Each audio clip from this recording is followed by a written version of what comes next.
Кеше түсте қайтыс болған ғой. Қазір списоктер ито, список дайын болған емес, справка дайын емес. Бағанан бері сағат 7-тен бері жүрміз. 4 адамнан кейін шығады деп айтқан. Міне әлі отырмыз, міне күтіп. Бүгін алып кетуіміз керек, қордай алып кету керек. Машинада күтіп отыр, ұят болды әбден. Обал емес па, кеше өлген адам. Кеше 5:30-да қайтыс болған, 50-ден асқан.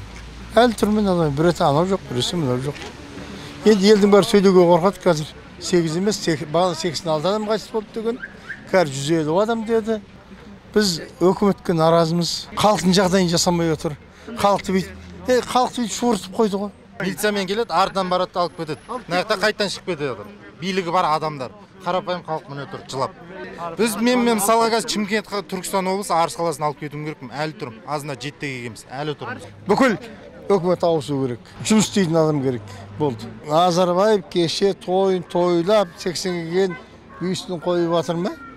Ел бюст шындай қырылып жатыр. Онда ақшаны бөлсін мына халыққа. Халық шындай қырылмасын, елдің жағдайын ойласын.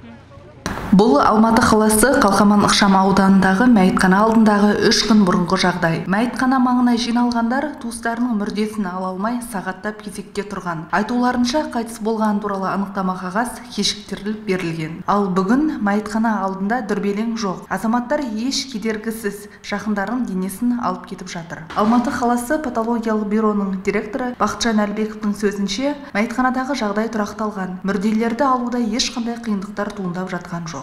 Уважаемые горожане, в первую очередь приносим соболезнования родным и близким умерших. Ажиотаж возникает в связи с тем, что иногда родственников, как правило, сопровождает от 2 до 10 человек. И в действительности, ввиду переживаемых эмоций и утраты близкого человека, возникает ажиотаж, паника и столпотворение у ворот бюро. В свою очередь, городское патологоанатомическое бюро обращается к населению с просьбой соблюдать меры безопасности и санитарно-эпидемиологические требования в условиях карантина и борьбы с пандемией COVID-19. Все тела умерших выдаются в течение 12 часов после поступления в городское патологоанатомическое бюро. Данную организацию медучреждения передают тело для уточнения причин смерти и обеспечения достоверных данных по умершему. Это требует дополнительного времени. Қазақстанда соңғы деректерге сүйенсек, коронавирус індетін жұқтырғандар 54.747, ал оның ішінде жазылып шыққаны 31.815, қайтыс болғандар 264.